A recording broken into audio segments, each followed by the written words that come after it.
Everybody, we'll get started in just a minute here. Make sure we maximize the time we have, but we'll let everyone filter in for another minute.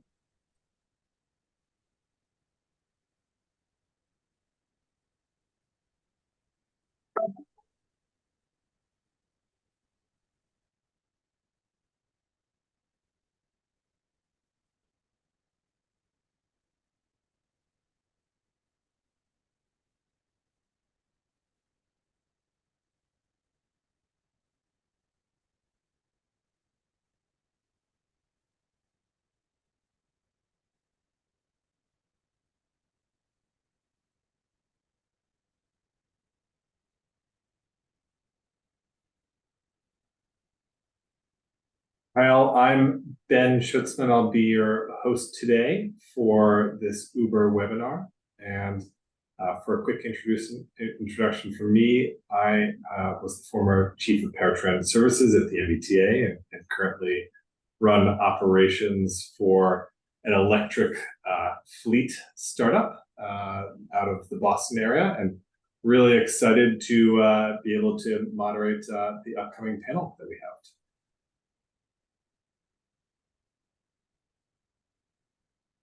So we'll go over a couple housekeeping items as we're getting started here.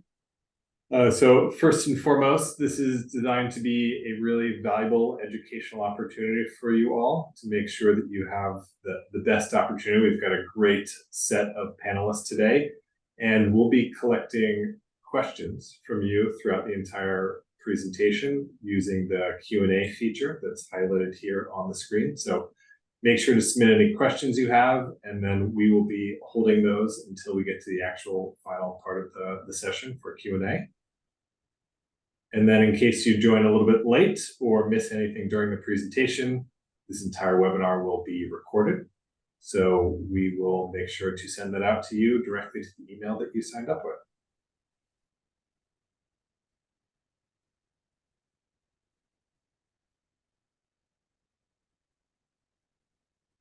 So in this webinar, we'll make sure we give you a great opportunity to learn from individuals across the transit landscape, including partners here with Spare and Uber, to make sure that we are educating you on Spare's open fleet platform, making sure you understand how Uber Transit can help enhance public transit that all of you are offering in a really equitable and inclusive way.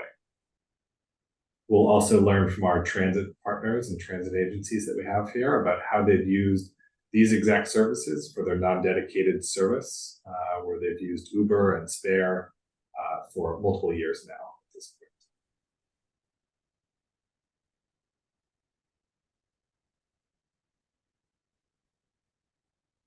So we're going to spend a few minutes now on introductions for all of our panelists. We'll then kick it over to our technology partners in Uber and Spare to talk about what Open Fleets actually does. We'll then move into a Q&A session that we've already got scripted out and talked through with our panelists to make sure you get the key questions that are answered. And then we'll move into an open Q&A session at the end of the day. So as you can see here up on the screen, we've got 5 great panelists here. 2 individuals from Pinellas. So we've got Ross and Kim that are joining us. We've got Maxime from Dart. And then we have Kelly and Shirayu from Uber Transit and Spare. So I'll let each one of them give themselves a little bit more of an introduction as we get to them in turn. So with that, I'm going to kick it over to Shirayu and Kelly, both for introductions and take you into a little bit more detail on exactly how Uber and Spare work together. Thanks so much, Ben. I'm Kelly Zalewski, Senior Customer Success Manager with Uber Transit. I work with our clients for the life of their contract to make sure they have a successful program. And prior to working at Uber Transit, I worked for Marin Transit in the Bay Area for several years. So why work with Uber and Spare? We've heard from the industry that there are real pain points for transit agencies, with increases in cost per trip, delays receiving vehicles due to supply chain issues, and driver shortages. Our products offer transit agencies options for enhancing your service offerings to your customers. By using Spare to access Uber's ready supply of drivers, Transit agencies can help riders quickly and easily get to and from transit stations, or we can help reduce costs by offering paratransit riders lower cost Uber trips. These are just a few of the ways that we can work with transit agencies today, and we can work with you to develop a customized solution to meet your needs. Now I'll turn it over to Shirayu to share more about how our technologies work together. Thanks for the great overview, Kelly. Hi, everyone. I'm Shirayu, Senior Product Manager at Spare. I work closely with our engineering teams at Spare and also at Uber and with transit agencies to continue building out innovative solutions. So getting into why Spare Open Fleets. After adopting a mixed fleet service model, agencies have to operate their dedicated fleets from a TMS solution and then leverage a separate portal to operate their non-dedicated providers like Uber. While this has worked well to alleviate any immediate pain points, in practice, it's difficult to manage multiple systems and still deliver a superior service. A single source of truth is required to get real-time visibility into the performance of live operations. In addition, there is a lack of intelligence behind deciding which trips should be routed to dedicated fleets versus an Uber fleet, leading to increased operational costs. And that is the reason we developed Spare Open Fleets back in 2021. The unique infrastructure of Open Fleets is designed to connect trip demand to any fleet provider of your choice, like Uber, your dedicated fleet, taxi fleets, and Lyft. And the first step is setting up a fleet. It only takes 4 simple steps to get up and running with an Open Fleet. For example, if you want to add an Uber fleet, you'll choose Uber as your Open Fleet provider, select different Uber products that you want, and connect the fleet to a service, and you're all set. There is also a lot of flexibility to fine-tune the usage of an Open Fleet depending on your goals. We see a variety of use cases, whether you want to run a same-day paratransit service or you just want an overflow mechanism for your microtransit service. Using fleet priorities, you can maximize the usage of your desired fleet. On the other hand, wait time thresholds can be used to keep rider wait times in check. These are just some of the tools in your tool belt to optimize and maximize operational efficiency while offering the best rider experience.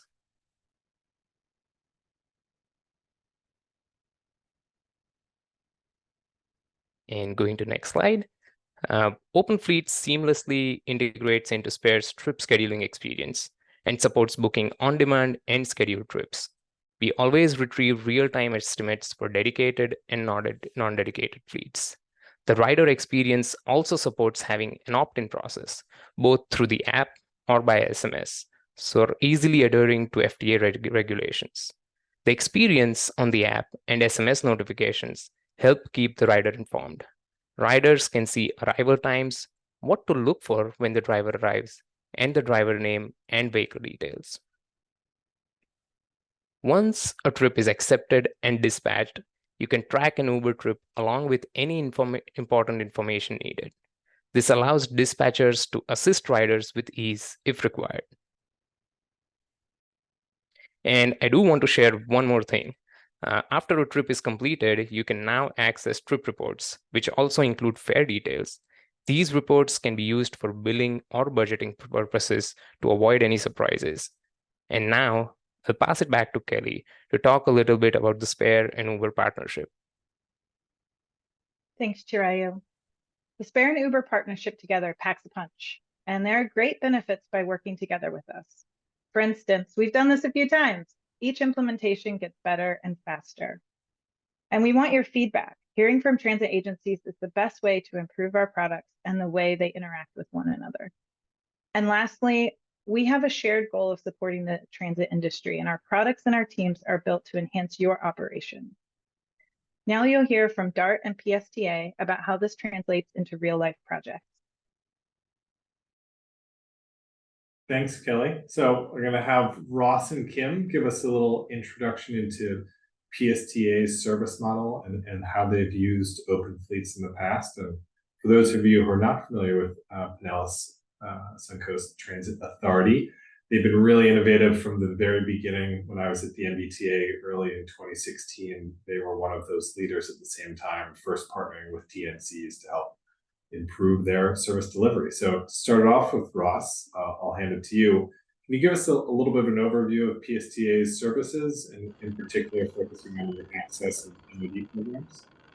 Absolutely, Ben. But first, I can't help but say that I remember back in 2016 being at a certain conference in Colorado, and certain MBTA staff had to go screaming out of the room because the feds were on their way to Boston to examine their really exciting project involving TNCs for people with disabilities. So that was back in the old days, and it was a little scary and it was a little crazy, and we all got through it and worked it out. So it was pretty exciting times. So PSTA was one of the very first transit agencies in the country to fully contract out all of the service elements of its ADA paratransit service. And then so as we came into the time of TNCs, it was kind of natural for us to look at partnerships there. We started off with a first mile, last mile service with Uber. We're kind of, I think, the first in the country to do so. And then we kind of kept continuing on with different partnerships. On the ADA paratransit side, we had really high satisfaction rates with our traditional ADA paratransit contracted out service. So it wasn't an issue of customer satisfaction, but it was an issue of efficiency. We had very outdated software, to put it mildly. So the idea of kind of with this contract and coming into the 21st century and being able to have everything in one place, as we do with Open Fleets, was a really exciting opportunity. We did launch Mobility on Demand, which is an alternative to our ADA paratransit service. Just to get terms straight, we call our ADA paratransit service Access, and Mobility on Demand, or MOD, is the alternative. So MOD is not technically ADA paratransit service, but it is only open to people who are eligible for our ADA paratransit service. So it's only for people with disabilities, but it lets the customer choose which of the non-dedicated providers that they want to, I think there's 5, for them to use for their ride, and taking those rides completely on demand. So it's been tremendously exciting. We've seen huge growth with it, to the point where now every day there are many more trips taken with the Mobility on Demand service by those customers than on ADA paratransit traditional access service.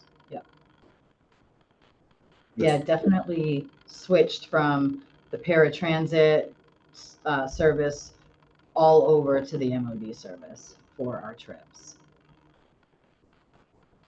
Great, thank you both for that overview. Maxime, I'll pull you into the conversation now. Can you give us a little bit of a flavor for how DART runs its service, and how you've started to use the Open Fleets services too? Yes, definitely. Hi everyone, my name is Maxime Paul. I lead the innovation team and the customer experience team, so I do a lot of stuff at DART.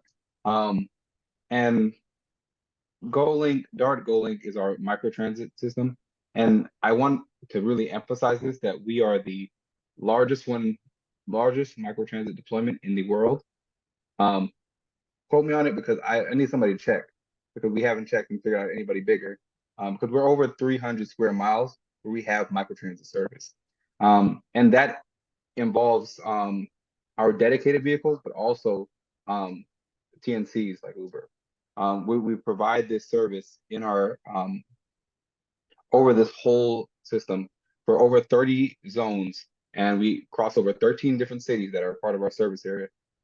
We try to use this as an onboard to be able to get people into transit, especially at the low performing edges of our, or just low performing or low density areas of our service area, try to get them on. And it's been a rapid growth. In May, we had over 75,000 boardings, but since then we've gone up to 95,000 boardings a month. It's been a dramatic increase. As more people are using it, they're getting more excited about it, and it's increasing ridership, because we're having people try it out and understand what riding transit is like, and getting people to our stations, our light rail stations, getting them to bus stops.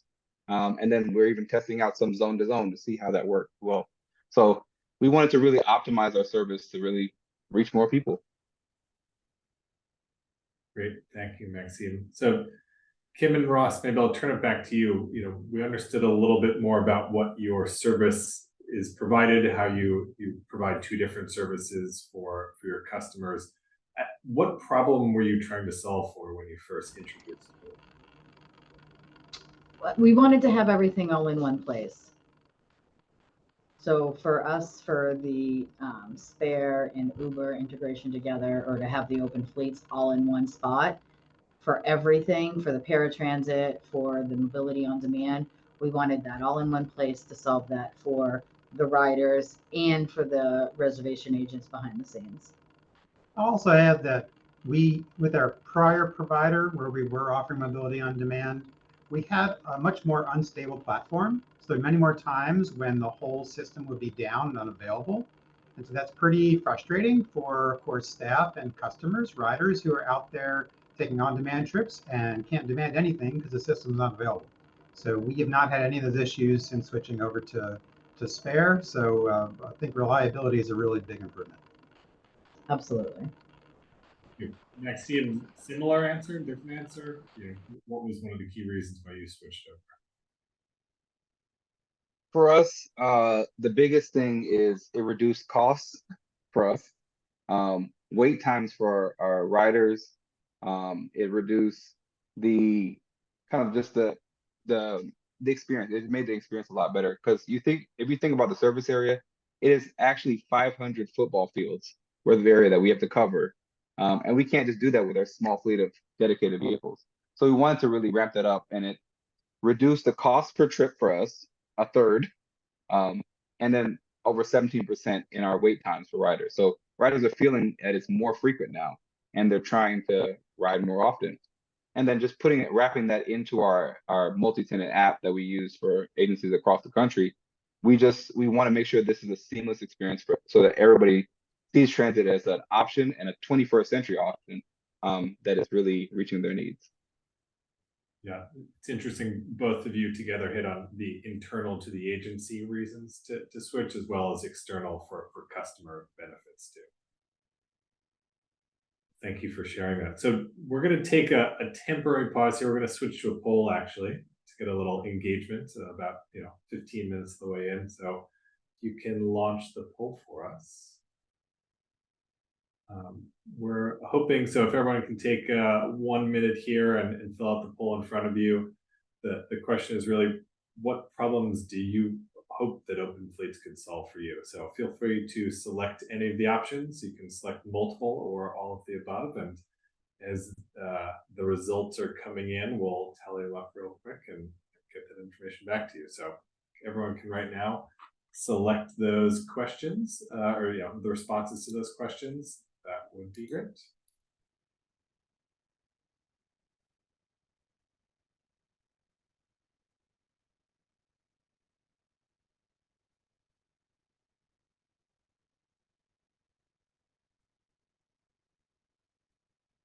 Angel, do we have a way of displaying the results at this point?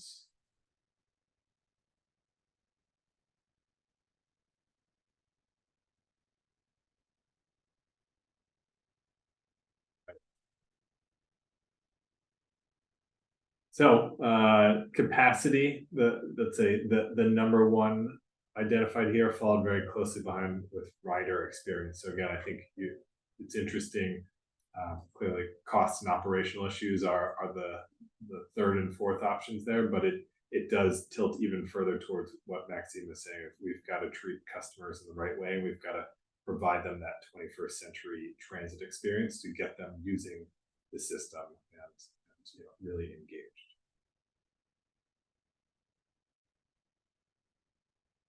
All right, well, let's jump back in then to the questions for our panelists. So Maxime, I'll go back to you in this case. Did you have any concerns, reservations, fears in switching over to this technology? Not really. And typically in innovation, the transit agency is super nervous about doing things differently or new. But this time it wasn't, because we everybody's feeling the pain on this.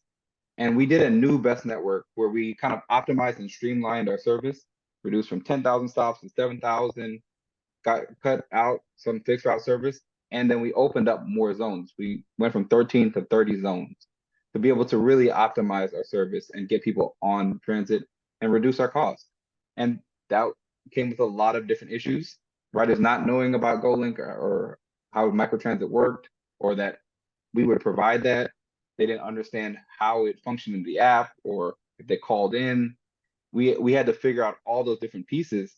But coming together with a solution like this, and the cost factor, the complaints they were getting, it just really pushed forward a lot of this and made execs and field people on our teams really excited about this and keep pushing us forward on this. Thank you. Kim, Ross, similar feelings, different experience? Yeah, you know, it's really interesting because before we had Spare, we had our 88 paratransit contractor who we've been using for many years. And because of the huge surge in ambulatory customers, they actually went out of business completely trying to service our contract. So we were ready and excited for this technology so that that would not happen to anybody again. Yeah, absolutely.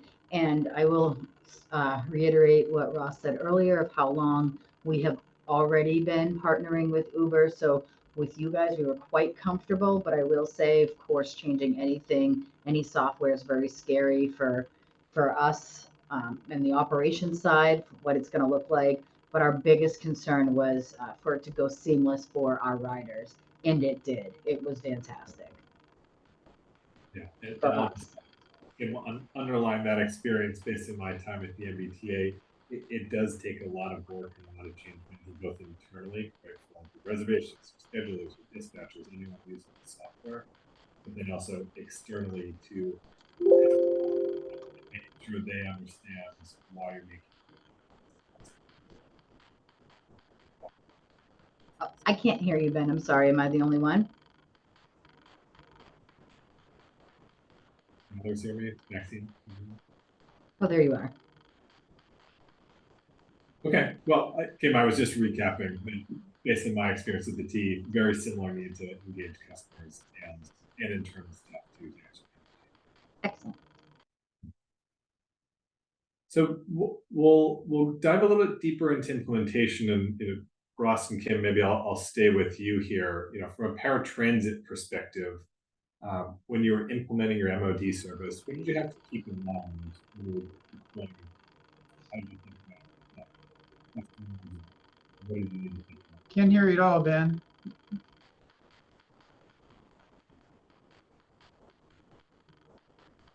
I'll use Maxine again. Maxine, can you hear me? I can hear you again.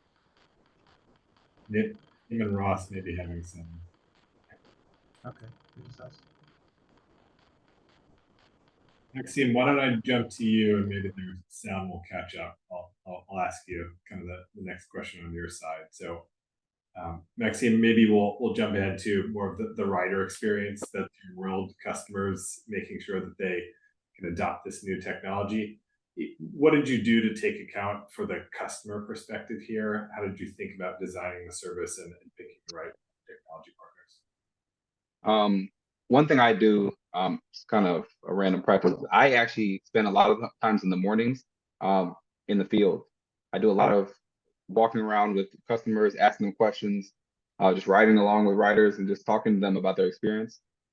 And that's not only in the core areas where we have fixed route, but also on the areas that are more low density, and just going there and taking our microtransit and understanding the experience for drivers, for riders, just to understand all the different sides to it. And that, and also some of the feedback that we received during the complaints time when we first opened up and increased our microtransit service area, we tried to gather all that together and understand all the issues and make sure there was ways to mitigate it in different ways. But we really looked at how do we make this seamless for people in our app, but also for our call-in drivers or call-in riders, and just look at what is they know and what works for them, and just continuing to test out and iterate with them, make it better, best as possible. Great. Thanks, Maxime. Troy, maybe I'll pull you into the conversation, and then we'll have Kelly come in too as we really start to get into implementation and technology side of things. So can you talk to us about the considerations that you look into when you think about evolving the product for customers and for end users? Hey, Ben. Thanks for the question. This is an interesting one. There are obviously a lot of different things we consider as we're evolving the product, but I think two stick out to me. One is working with different transit agencies. I've realized that one solution does not fit all. So as we evolve the product, and from an open fleet standpoint, we want to make sure that our solution stays flexible, because there might be a different use case for micro transit services versus a paratransit service, and we could meet and cater to that need. And secondly, I would say I've sat in the dispatcher and the booking agent seat a couple of times, and it was quite stressful. So I think, how do we take the complexity out of the equation? So our goal is to continue building simple but yet very powerful experiences. Thank you. Kelly, if we think about the way that Uber designs its product, traditionally been not in the transit realm, although for the past 7-8 years now you've been there. How do you think about serving the public or the private side of operations relative to serving transit customers? Yeah. I think the most important thing is that, just like public transit agencies, Uber's top priority is safety. Uber abides by all local, state, and federal regulations. All drivers are required to adhere to our community guidelines, which prohibits discrimination and misconduct. And 99.9% of trips end without any safety incidents, as reported in our most recently published safety report. In addition to our alignment on safety, we also have several products that we can offer public transit agencies, so we can meet the needs and goals of the various programs they might be running, whether it's paratransit, first last mile, or microtransit. So we can use the products at our disposal to customize them to meet our transit agencies' needs. Great, thank you for that, Kelly. So we're going to move into one of our kind of last sections here of talking about the panelists, and it's really about results, right? It's fun to talk about new technology. It's fun to think about how to implement it, but how has this actually impacted customers? How has it impacted the transit agencies? And I know Ross, Maxime, and Kim have already touched on that a little bit, but I wanted to go kind of one level deeper. And so, Kim, maybe I'll start with you. What was the impact to how you actually run your transit system? And do you have any specific metrics that you were looking at, whether it's cost savings or operational improvements? Yeah. Well, I can say for the metrics, so prior pre-pandemic, for just our paratransit, which MOD was really just kind of in the background, not really being used yet, we were doing about 1,600 rides a day.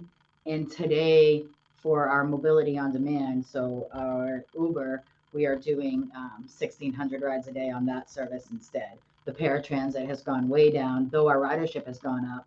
The paratransit's gone way down to only a few hundred trips a day, and almost all of our ambulatory uses our MOD service. And the real difference there is a couple things. So first is cost. So for especially the ambulatory rides, the average cost on mobility on demand, such as an Uber ride, is many dollars lower than it is for the contracted rate that we're paying for traditional ADA paratransit. So it's a cost savings there. It's also a huge difference in the rider experience. So, many riders have told us time and time again how, for them, having to wait just, on average 8 minutes for a ride to come, as opposed to having a 30-minute window if it's on time, and then not knowing exactly when that window is going to come, is just a huge change and a huge paradigm shift for them. So to have that freedom and flexibility is great for them, And we were really concerned early on when we started MOD that riders would they wouldn't have the advantages of having, the random drug testing and, all the training we do for the drivers on traditional ADA paratransit and door-to-door service. And we're really amazed at people's tremendous willingness, people with disabilities of all types, willingness to take a slightly greater risk in terms of putting more work out there to make that ride happen, to have that freedom and flexibility, and to go in a service that's mainstream, that's inclusive, as opposed to a vehicle with a wheelchair symbol on it. Yeah. And for everyone else, Ross and Kim's experiences model exactly what I was seeing at the T when we introduced these types of services. A decrease in the cost per trip, but that's offset by dramatically increasing the number of trips that can be provided to customers. And we're all in the business of providing people transit services, getting them from point A to point B. And so given the cost differential that you can have there, you really can afford an increase in the number of trips you can provide to customers. So Maxime, maybe kind of picking up on that thread of the end customer, what has moving to this model of service and these technology providers be able to help your end customer, your riders, achieve it, in a broader sense? I think one thing for me, we took a really dramatic different opinion in looking at service because of our new network and what we were trying to provide. We really reoriented how our service works, and instead of providing fixed route service to areas that maybe only one or two people are riding, we wanted to really provide service where people were and where they were riding, and provided a ridership journey for people to get into transit and become advocates and loyal advocates for DART for the long term. And we think of it not only at just the riding DART, we think of the whole holistic cost of all this. How is this helping the cities that we're serving? How is this helping, local small businesses? How is this getting people better access to jobs or food or healthcare? We're looking at all that and just allowing people to move better. And not only did this increase ridership for us, especially in a time where a lot of people weren't riding, but it increased ridership behavior because people were riding more often and riding shorter, smaller trips, and just they had more mobility. So I think, especially in our area where transit is not the biggest thing, or hasn't been the biggest thing, and we have multiple cities that overlap or transit agencies that overlap, we really transformed from moving people from just physically from point A to point B, but also moving them socioeconomically.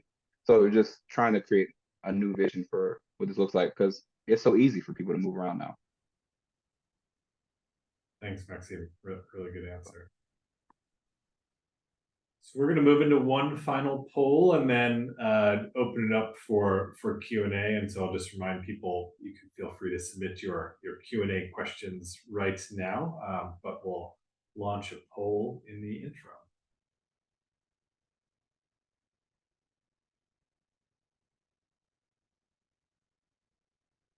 So again, the question will be, how do you foresee your organization leveraging Spare's open fleets and connecting into services like Uber?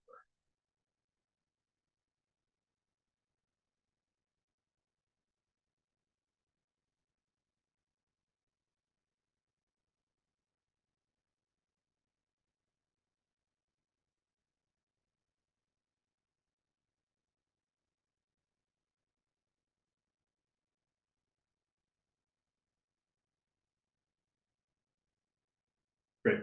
Now we got the poll up. So again, multiple choice. Click on any of the available options that you see there, and we'll see the results come up in a minute or so, and we can kind of evaluate how that's similar to or different than what we've heard from some of our panelists.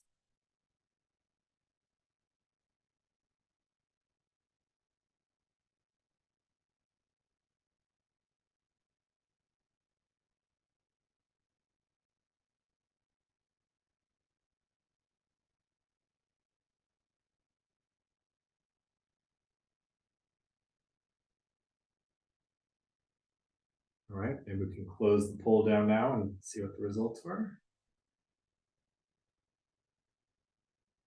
Pretty even across the board. People want to use it to help supplement, any driver shortages, same day responsive transit, giving people the opportunity to book those last minute trips, those last minute doctor's appointments, last minute decisions to go see movies with friends that you can normally accomplish on other forms of transit that is generally harder to do on paratransit.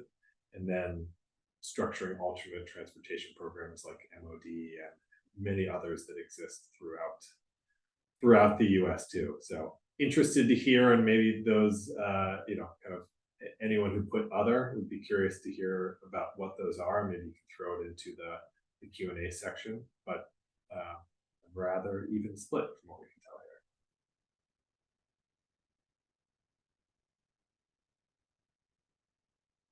here. Okay, well, we have now gotten to the end of our structured part of our Q&A with our panelists. We will have the ability for everyone right now to use the Q&A section of this webinar. Again, bottom in the middle, the little two chat bubbles. Please make sure to submit your questions there. And we will be able to pull those questions in and make sure we get the right person to respond to each one of them. Angel, any guidance that you want to provide to the attendees here on what you're looking for, or how we'll make sure we handle this?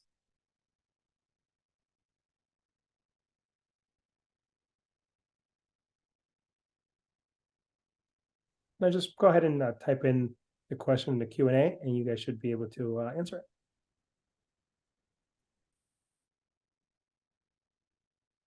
Great. I'll give it a minute as people are typing away here.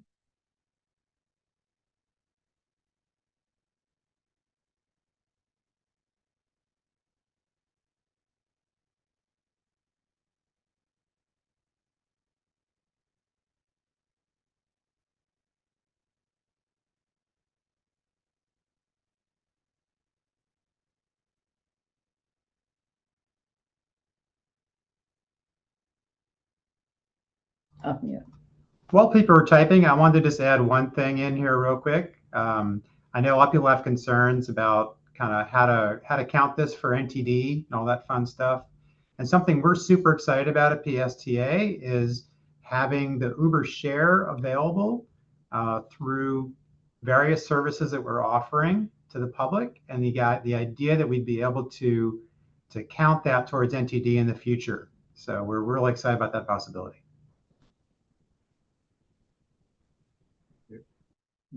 I've got a question too. We've got two coming in, but I'll give one more question. This one's actually from Maxime. I was thinking about it as you were talking at the end. As you're redesigning your service model over at Dart, how are you pulling in data from providers like Spare and Uber to help actually inform some of those service planning decisions? Yeah, so data is a big question we use here at Dart. But we, as a public entity, we want to make sure that we are not, we're being as fair as possible and giving value for the data that we're getting, and also that we're being as open as possible about what data we're utilizing from our riders. So we make sure that we have data from our app of what people are utilizing our app for, but we also have data from Spare about how people are riding microtransit. So we're just understanding that, but we're also doing research all the time. We have a bunch of different research projects we're working on to understand customer behavior and how people are moving around the region. And we utilize all that to come up with kind of hypotheses and test cases that we can really understand how we can test out new ways that our system will work and how we can meet ridership needs of all the people in our area. Because a lot of people, we have people that are you have all different kinds of people. We have a diversity of people of ages, races, experiences with transit, stories they tell, and we have to meet all those needs. And I think just designing something that is kind of embodies all that has been really helpful for our riders. The experience has been really good for them. It just brought them more ridership for that. Hope that helped. Great. Yes. No, it does. Another question that we've had submitted here, maybe I'll go to Ross and Kim. It's around FTA regulations, and Ross, you brought it up at the beginning of your intro. Many people still feel like those can be very intimidating when it comes to implementing TNC partnerships. Thoughts on how you've been able to make it work for MOD? How you've been able to do reporting, how you've been able to make sure that you stay compliant while being on that cutting edge of innovation. Yeah, absolutely. I think just like Maxime was saying, it's about being very open with communication. So for us, it's about being very open with our FTA regional NTD folks and saying what's going to work, what's not going to work. Can we do this? Can't we do that? And as you all know, they get very granular very fast. So it's not what I do. We have data people who do that, and they figure it all out to make everybody happy. In terms of just the basics, it was when we first started this, it was using the classic taxi voucher exemption. So having more than 2 providers for someone to choose from, and they're choosing for every single ride, is what gets you around the drug and alcohol exemption requirement. And then, of course, having wheelchair service being equivalent in all the various measures that the FTA looks at as being a key as well. Very good. Maxime, anything you have to offer on it, or maybe a slightly different structure with, yeah. No, I think his answer actually was great. Perfect answer. Awesome. All right, we'll go to the next one we have. How have you controlled costs when you've seen these increase in riderships, or have you been able to? Any program design elements that you've thought of, at PSTA, and then we'll go to Maxime. Yeah, so for us, when did we launch that? Very recently, a couple months ago. Yeah. We changed, so we charge $3.50 per ride for every MOD ride, and we recently changed it so it's $3.50 for 4 rides per day. Then it goes up to $6, and then it goes up to $10 for the rider's responsibility. So that has really curbed the people that we affectionately call it trip chaining here, where they go from one side of the mall to the other using a Lyft or an Uber. So we do it that way, and that seems to have slowed those people down quite a bit. So now it's really the true MOD riders that are getting our service. Maxime, any thoughts as you've been building out a rather expansive service area, and how you work through that? Yeah, I think one of the big things we've done is to make sure that the rides are going somewhere to transit, to get onto a train or a bus. We've done that, and that's helped to make sure that they're riding our system. So we're getting because they're riding our system so that the costs are at least mitigated in some ways. And it's something that we're working on right now. We're actually trying to get more people to say, yeah, I would rather ride have a faster ride or a non-dedicated vehicle.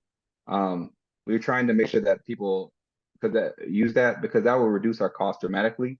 So we're trying to get more people to do that. That's why we're doing small tests. We're doing small tests in certain areas like the zone to zone to see if that will work.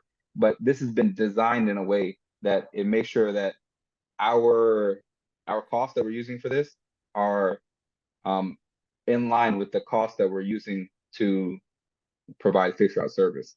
So because of that, it just combines and makes it a little bit easier. But we're still trying to work out how to handle this, because it is constantly ramping up, and I'm getting a lot of calls every day about how to reduce the cost on this. Thanks for that. There's 2 questions here, Maxime. I'll stay with you. It's around basically how do you understand or get customers to understand and get through that barrier of using new services? And then there's another one around positive or negative feedback and the transition to same-day services. I'd almost take that at a more tactical level. Like, what did you do to communicate to customers? How did they know this service existed? I feel like that's often an area in public transit that outward public communication element that's not, you're not marketing, but how do you actually get people to understand what's happening there?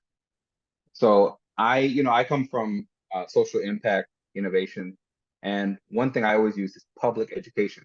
and think of public education, you think of schools. But we have to educate people on how this works and how this functions. And it is a multi-pronged effort where we go to community meetings and talk to people about it.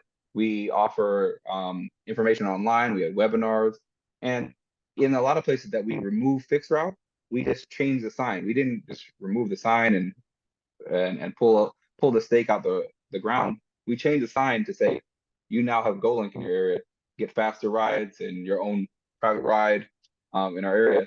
And people were really excited and they wanted to learn more. And we allowed a link so they can understand the process. We allowed them to come to our office to learn more about it. So we just provided that. And then we had a period when we first started to offer free rides. We just let people try it for free and understand it. And when they took it, they understood the experience and how it was valuable to them. And we got a lot of people saying, hey, I want to tell somebody else about this. And that's how it started growing. That's great. Kim and Ross, any additional tricks, tips as you've been running this program for 7 years now at this point almost? You know, how you've gotten people to switch, how you've been able to encourage and incentivize them.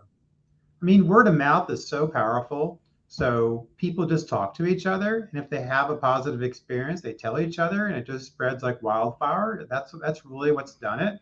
But otherwise, it's just going out to the people with very simple language communication. We always try to keep everything geared towards a 4th grade reading level because we know we have a lot of folks who are non-native English speakers and people with disabilities, and just keep it simple.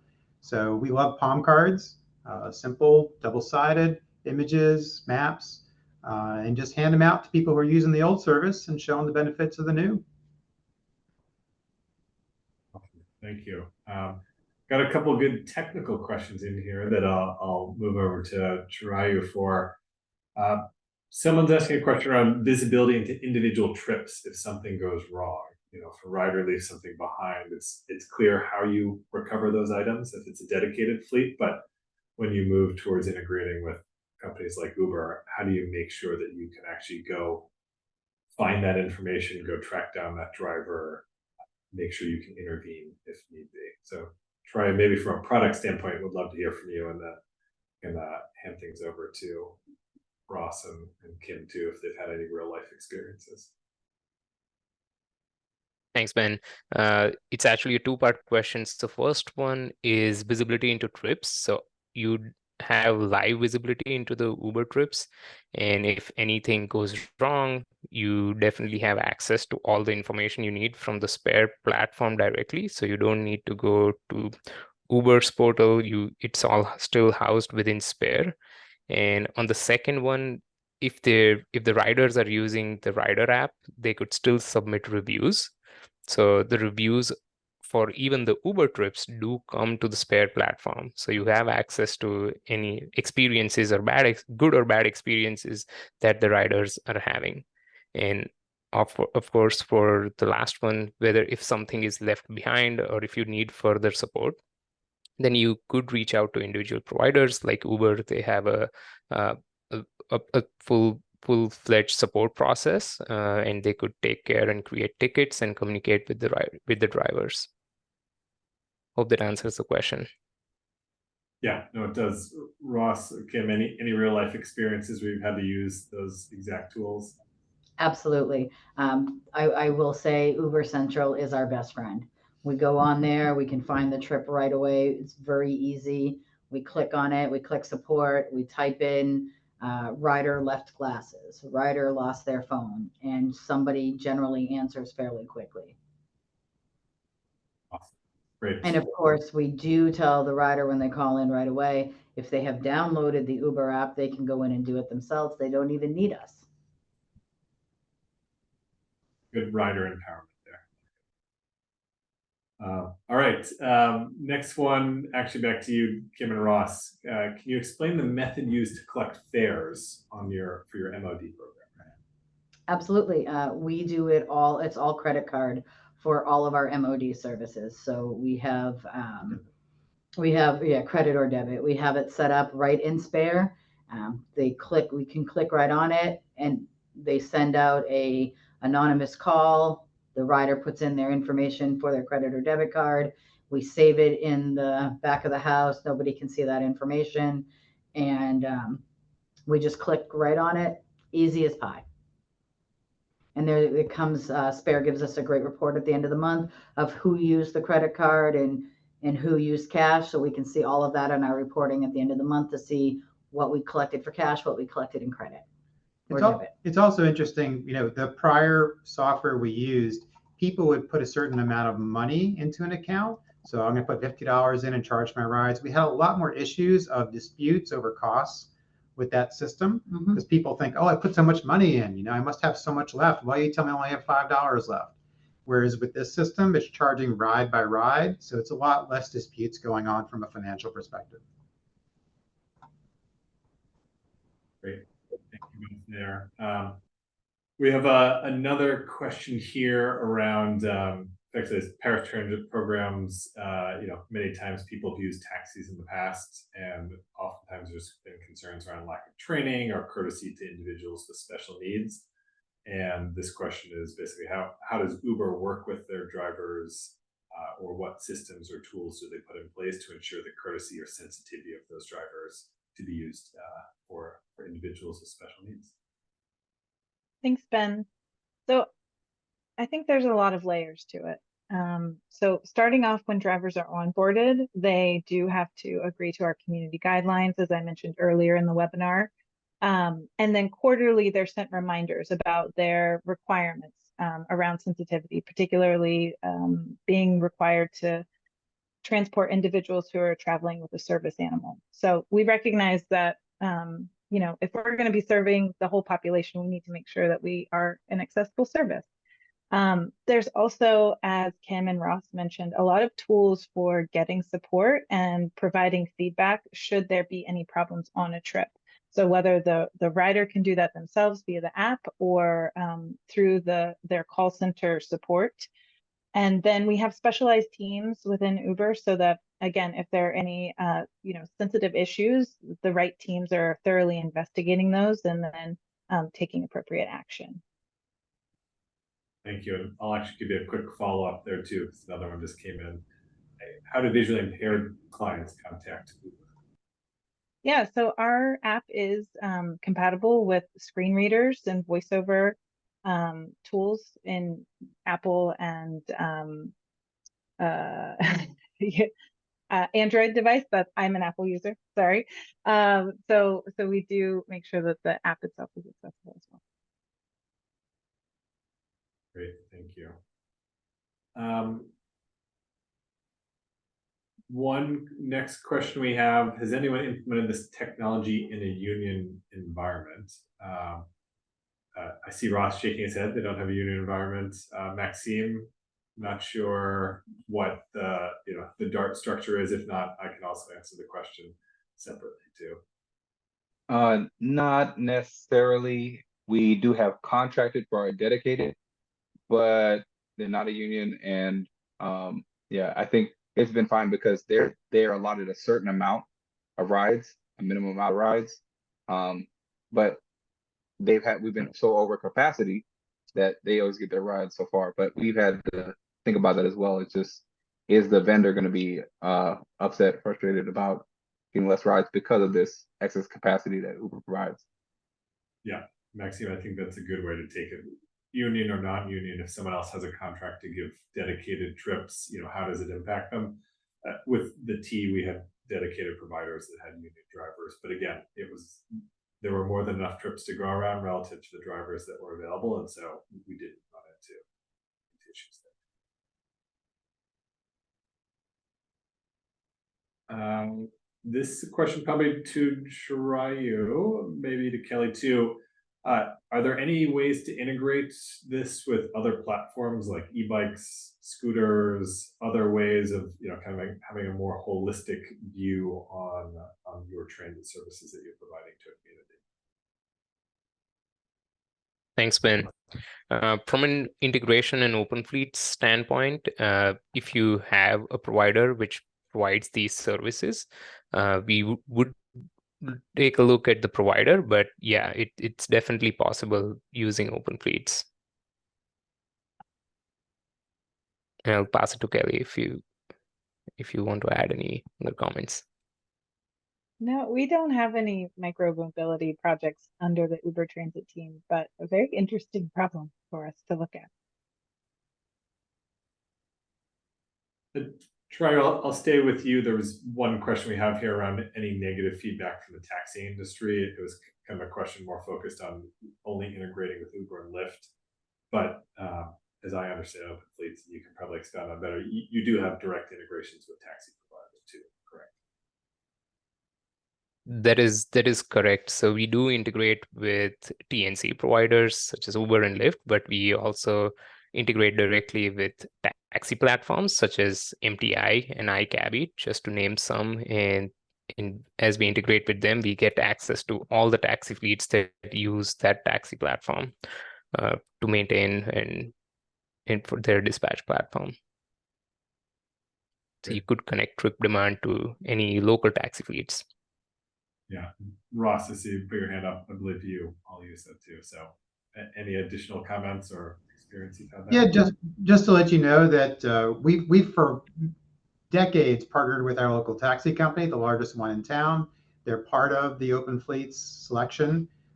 Just a funny story to connect things. I myself am legally blind, visually impaired, so I speak regularly to our local Council of the Blind, 60 other blind residents out in the community who love MOD fantastically. And you know, they'll say, hey, you know, Ross, how do I make it so drivers don't miss me and I have to get a new ride for a TNC? And I said, you can use a taxi company. They're like, no, we don't want to use a taxi company. We like the TNCs better. And I'm like, okay. So what's amazing is to have great new technology features coming up all the time. Both, you know, we just had a meeting with Spare, as we do all the time, and they told us about new features in Spare that help everybody out. And then Uber has it now where, you know, if the person, you get a text message, it has a link to your ride in the Uber app, you tap that and it tracks your phone. So that's a huge advantage for our folks with visual impairments to help the driver find them. So it just keeps going more and more in the favor of Uber and TNCs all the time. Absolutely. Thanks, Ross. Well, got about 3 minutes left, so I'll do a quick round robin to each of our panelists here. Just ask kind of a good open-ended question. So, Maxime, I'll start with you. You know, if you were sitting in any of the audiences and the attendees that we have here in their shoes and they're about to embark on their journey of discovering open fleets, what's that one key piece of feedback or advice that you'd give them? Maybe you didn't get it right the first time, but now you have the wisdom of an experience of having done it in the past. Yeah, I think the biggest thing I would say is really walk through the experience and walk through the whole step-by-step experience for a rider, and try it out, make mistakes, and then just start on a small scale, and then you can figure out a lot of things, because we come up with a lot of ideas, we can plan everything, but it's hard to do when it hits reality. That's what I always say. It's like when it hits reality, things totally change.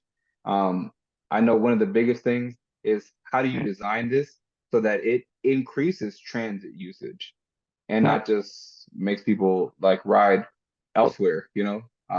We want to increase, that's the whole goal of a transit agency, is to increase transit usage.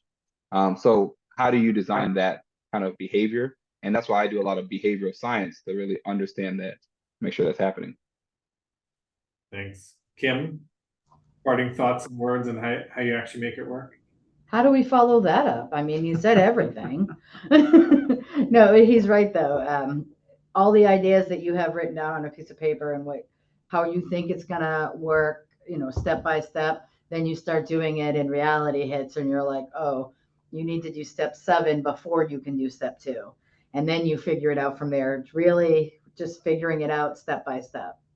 And we just designed our board gave us a month to design and launch a new service to replace a bus eliminator. So so it was so easy to do within Spare, and that's awesome. And just, you know, I think the key with any new service is really to not fight gravity, right? So riders are going to do what riders are going to do, and help them to do it. Absolutely. Perfect. Well, great note to end on there. Thank you to all of our attendees for taking the time this afternoon, and to our panelists for sharing their their past experiences, what's worked well, how it's had an impact on their communities. And I think we've answered almost every question, but if there are any last minute questions that pop in, we'll make sure to get to those, and they'll be a part of the follow-up email and the recording that we just did here today. So to learn more information about Uber Transit and Spare, you can see their addresses directly on the page here too. And again, feel free to connect with anyone that you've seen as a panelist here, and I'm sure they'll be happy to continue to share their experiences. So thank you again for your time, and have a great rest of your day.